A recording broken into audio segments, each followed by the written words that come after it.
Hello! I am going to make for you what I think is the greatest iced coffee. So, we're just going to do really quick. We got ice. We've got a little proprietary little blend of sugar and Ceylon cinnamon. We don't use that other cinnamon, the cassia cinnamon. That's not really good for you and not very good. It's cheaper, it's more abundant. You use the real stuff, the real Ceylon cinnamon. Easy to find. Cocoa, which I may or may not use.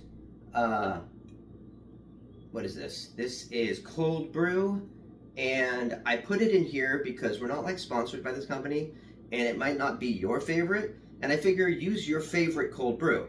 I guess I will say I am using Wandering Bear Mocha in here. And then I've got chocolate syrup, chocolate sauce, and this is Ghiradelli chocolate sauce, also not an ad. And this is a Anchor Hawking glass from the 80s. I love these vintage glasses. I've got the tumbles, and I've got the juice glasses, and I've got the water glasses. Okay, so this is also, I make espresso with a Nespresso. So that's a little something too. Make any espresso you want. Also, that's fine. So this is what we're gonna do. First thing we're gonna do is grab our little scoop, which you don't need to use, you can use your fingers. But if you're pulling this right out of the ice maker, you know, you would probably use your scoop. So you put a lot of ice first, okay? Put a bunch of ice in there. Now while we're doing this, let's make the Nespresso.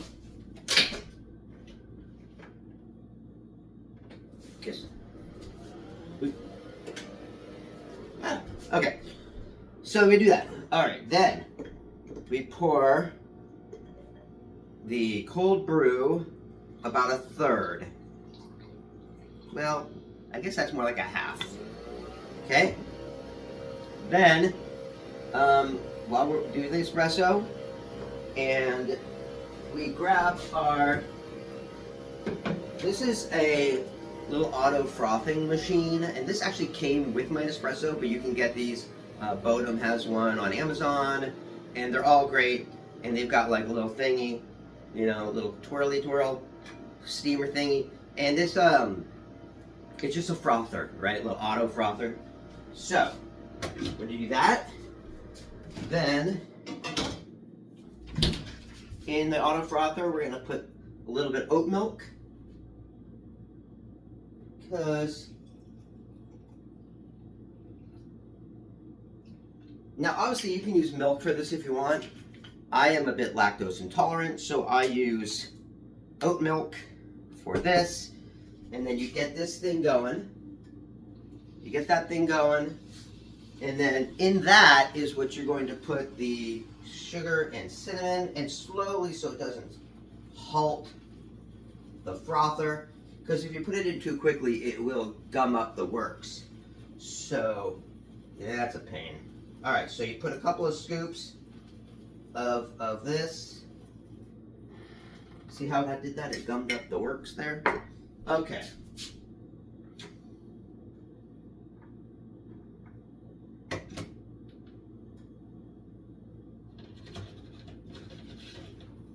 Ah, you know what? If you just spin it a little, gets it going again. All right. Or does it?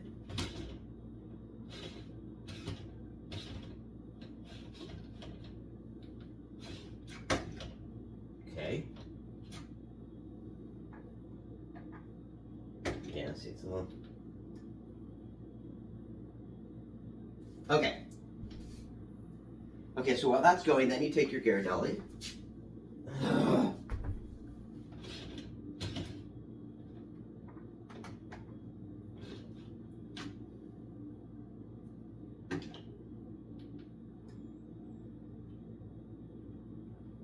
Okay, while that's going, you get your Ghiradelli, and you put the Ghiradelli, you put 2 spritzes of the Ghiradelli, oop, right in there. Okay, like that. You take your espresso, you pour that in over You pour that in over the iced coffee. I guess I don't use the cocoa for this. I just grab it because I do so many different things that I forgot which I use when. But yeah, for this you don't use the cocoa because you're using the Ghiradelli already, and the cinnamon. You don't want to overpower the cinnamon with cocoa. Also, too much powder in a cold drink, it's going to taste powdery. So, okay, so once this is done, right, the oat milk and the Ghiradelli and a little bit of cinnamon and sugar, you pour that in over like that, and you get, of course, this little layering effect, right? And now, I like to do, I just take a little chopstick and I do a light turn, there, like that. Okay, and here we go. Let's try this. So you get this hot, warm, toasty coffee on top, and then the cold following. Ugh, it's like an Arnold Palmer for coffee. Like, it's so good. It's so good. So there it is. I'll put the recipe, I guess, in the description. I'm not used to doing YouTube videos, so please forgive me if I suck. And this is my first, kind of like trying to bring everything out and show you. You could even put a little salt.